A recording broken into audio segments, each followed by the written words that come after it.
Assalomu alaykum aziz do'stlar. Bugun sizlarga 1001 hadis kitobidan yana bir go'zal hadisni taqdim etamiz. Diqqat bilan tinglang. Bu hadis hayotimizga nur va ibrat olib kiradi. 21-hadis. Bu tilsiz hayvonlardan foydalanishda Allohdan qo'rqinglar. Minishga yaroqligini mininglar.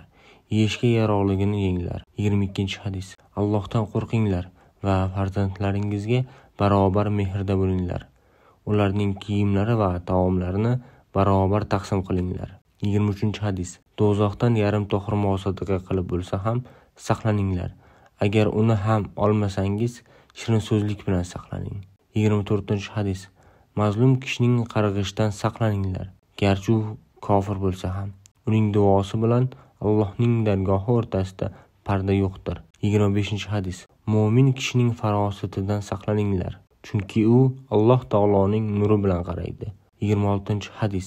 Ikki kishiga Alloh taolo qiyomat kuni rahmat nazari bilan boqmaydi. 1. Qarindosh urug'dan uzilib ketgan kishiga, 2. Yomon qo'shniga. 27-hadis. 2 kishi 1 kishidan yaxshi, 3 kishi 2 kishidan yaxshi, 4 kishi 3 kishidan yaxshi. Ko'pchilik bilan birga bo'linglar. Alloh taolo mening ummatlarimni faqat to'g'ri yo'lda borishlikka birlashtiradi. 28-hadis. Halokatga olib boruvchi 7 ta gunohdan saqlaninglar. 1. Alloh taologa shirk keltirmoq. 2. Sehr ishlari bilan shug'ullanmoq. 3.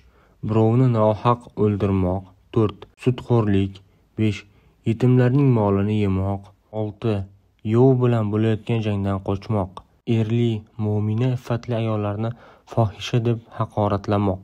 29-hadis. Odamlarning yuzlariga urishdan saqlaninglar. 30-hadis.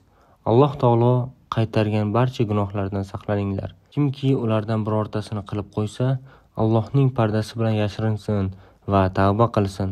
Kimki o'z aybini o'zi ochib qo'ysa, unga Qur'on hukmini ijro qilamiz. Muallif Abdulaziz Mansur 1001 hadis kitobidan. Har bir hadis qalb uchun nur. Shu nurni boshqalarga ham yetkazing azizlar. Kanalga obuna bo'ling. Navbatdagi hadisni o'tkazib yubormang.